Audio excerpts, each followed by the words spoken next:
Railway সম্পত্তি বাপের নামে লিখিয়ে যদি বাজার করে তাকে ভূমিদস্যু বলা যাবে না? একটা কালচার আমরা তৈরি করেছি।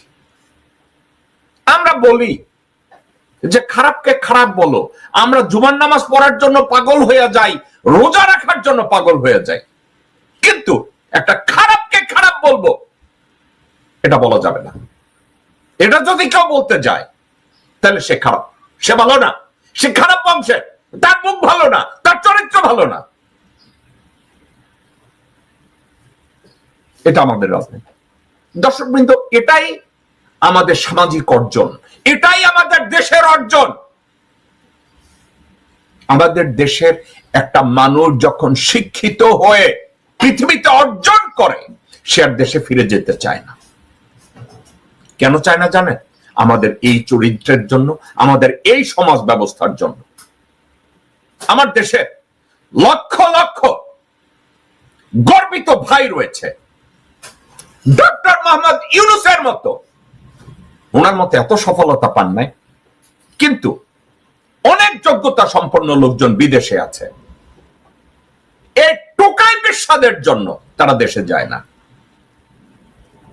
এই টোকাই পেশারা এমন ভাবে রাজনীতিতে, সমাজে, অফিস আদালতে এমন ভাবে জেকে বসেছে, ওখানে শিক্ষিত জনগোষ্ঠী কেউ ঢুকতে পারবে না।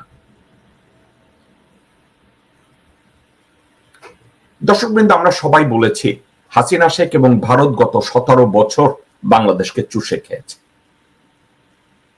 আপনারা কি মনে করেন স্রেফ হাসিনা মাগি এবং আওয়ামী লীগ এরাই শুধু ভারত চুষে খেয়েছে?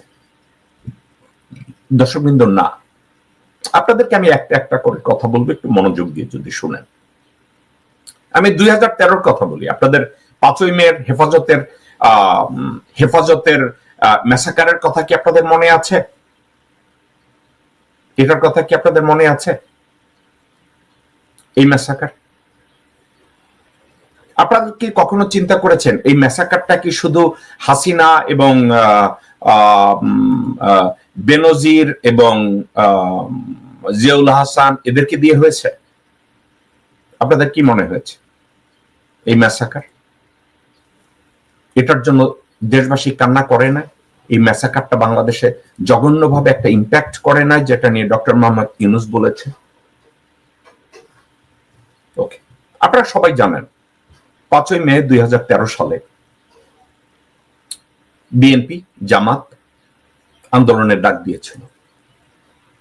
বেগম জিয়া মানসিকভাবে এতটাই তৈরি ছিলেন, উনি ওনার বিছনাপত্র সবকিছু একত্র করে উনি তৈরি হয়ে বসেছিলেন এই আন্দোলনে সরকার পতন করাবেন, এবং এই পতন করানোর পরে দেশের জন্য তত্ত্বাবধায়ক সরকার প্রতিষ্ঠিত হয়, সো এন্ড সো ফোর্থ। কিন্তু আপনারা সবাই জানেন ওই সময় হাসিনা শেখ বেশ কয়েকজন লোকজনের সাথে দেখা করেছে। বেশ কয়েকজন, একজন এবং দুইজন না। যাদের সাথে দেখা করেছে হাসিনা শেখ বিএনপির বেশ কিছু নেতার সাথে দেখা করেছে। ওই সময় হাসিনা শেখের সাথে কে কে ছিল?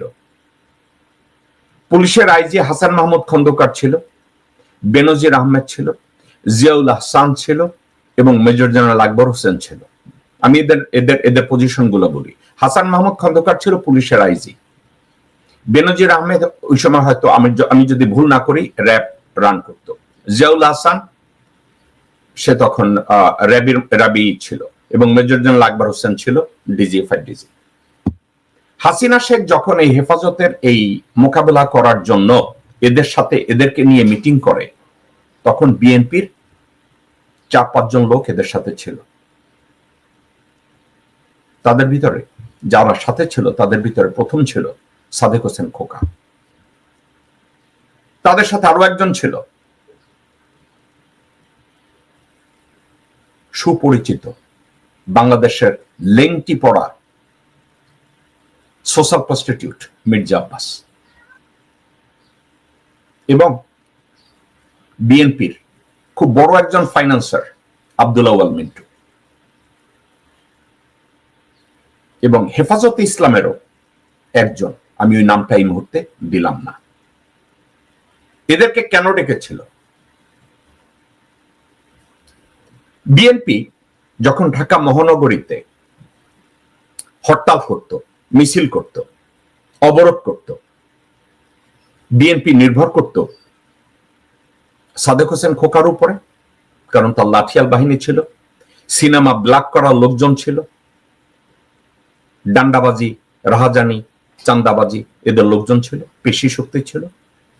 এবং বেগম জিয়া নির্ভর করত মির্জা আব্বাস, মোসাদ্দেক হোসেন ফালুক এসব লোকজনদের উপরে নির্ভর করত, মোহাম্মদ সালাম এদের উপরে নির্ভর করত। এবং পয়সা টয়সার দিক থেকে নির্ভর করত আবুল খায়ের লিটু, আব্দুল্লাহ আল মিন্টু এবং আরো কিছু লোকজন। হাসিনার টার্গেট ছিল ওই মুহূর্তে, হাসিনা জানতো যদি হেফাজতের ওই ডাকের ওই আন্দোলন ওই মুহূর্তে যদি সফল হয়, গভর্নমেন্ট ফল করে 2013-তে, 2014 নির্বাচন আর হয় না। সাদেক হোসেন খোকা এবং মির্জা আব্বাসকে দায়িত্ব দেওয়া হয় বেগম জিয়াকে ওখান থেকে সরিয়ে নিতে এবং বিএনপিকে যে কোনো উপায়ে, বিএনপির যত লোকজন আছে ওই সময়ের আন্দোলন ওটাকে নিয়ন্ত্রণ করার জন্য সরাসরি টেবিলে বসে হাসিনা শেখ বলেছিল আব্বাস এবং সাদেক হোসেন খোকাকে যে কোনো মূল্যে বেগম জিয়াকে ওখান থেকে সরাতে হবে। সরিয়ে দিয়েছে, যথাযোগ্য দায়িত্ব পালন করেছে এবং এদেরই প্ররোচনায় এই ম্যাসাকার হয়েছে। এখন আমরা একটা কথা বলতে পারি, এর পিছনে অফকোর্স হাসিনা শেখ দায়ী, অফকোর্স বেনজিরের হাত রক্তাক্ত, অফকোর্স এই যে পুলিশের আইজি মেজর জেনারেল আকবর এদের সবার হাত রক্তাক্ত। কিন্তু এদের সাথে যারা ছিল, ওই আন্দোলনকে যারা ব্যর্থ করেছে, বেগম জিয়াকে যারা মিসগাইড করেছে, তাদের ভিতর মির্জা আব্বাস একজন। মির্জা আব্বাসের টাকা, সহায় সম্পত্তি, তার সবকিছু এবং সাদেক হোসেন খোকার সবকিছু হেফাজত করার দায়িত্ব হাতে নিয়েছিলেন স্বয়ং হাসিনা শেখ। আপনারা কি জানেন, তাদেরকে কনভিন্স করার জন্য, তাদেরকে এই মির্জা আব্বাস, সাদেক হোসেন খোকা এদেরকে পুরোপুরি নিয়ন্ত্রণে নেয়ার জন্য মির্জা আব্বাস এবং সাদেক হোসেন খোকা আরো কয়েকজন মানুষের সাথে দেখা করে। শুনলে একটু অবাক হবেন, মির্জা আব্বাস এবং সাদেক হোসেন খোকা এবং আমার জানা মতে মির্জা ফখরুল একজন লোকের সাথে দেখা করে এই হেফাজতের মে মাসের 5 তারিখে, তো মে মাসের 1 অথবা 2 তারিখে তারা দেখা করে পঙ্কজ শরণের সাথে। মির্জা ফখরুল, সাদেক হোসেন খোকা, আব্দুল্লাহ আল মিন্টু এবং মির্জা আব্বাস পঙ্কজ শরণের সাথে দেখা করে। পঙ্কজ শরণকে ভারতীয় হাই কমিশনার বাংলাদেশে, 2 দফা মিটিং হয় এদের সাথে। ও বাই দ্য ওয়ে, আমি আরেকজনের নাম বলতে ভুলে গেছি, আমির খসরু মাহমুদ।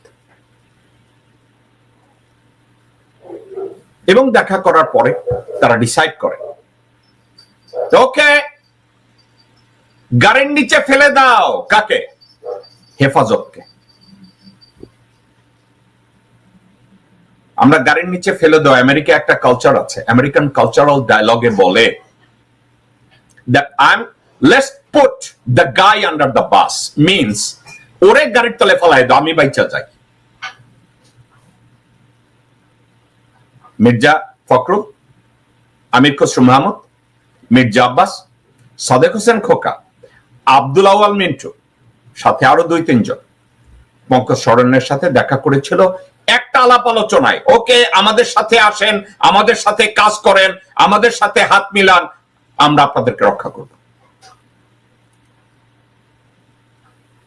ওকে, তো মির্জা আব্বাস সফল হয়েছে।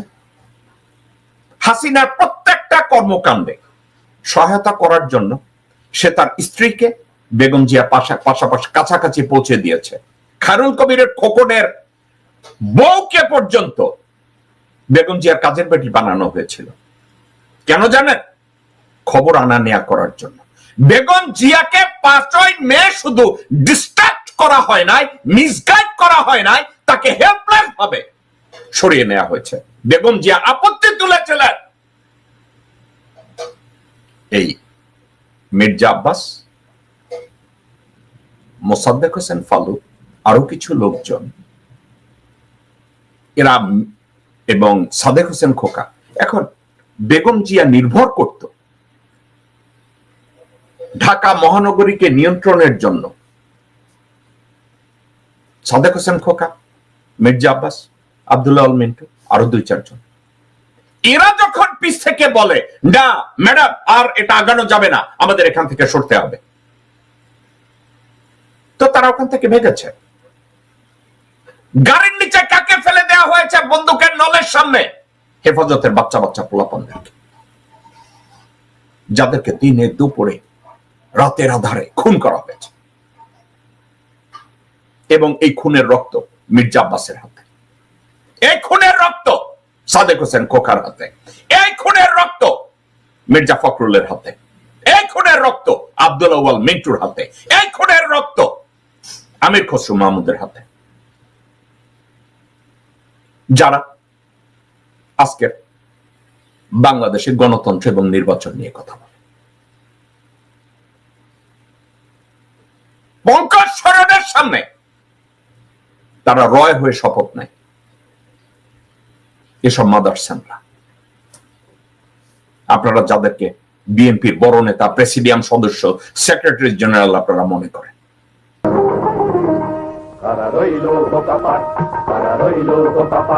ভেঙে ফেল কর রেল পাট রক্ত জামার শিকল পুজোর ভাষণ বেদি।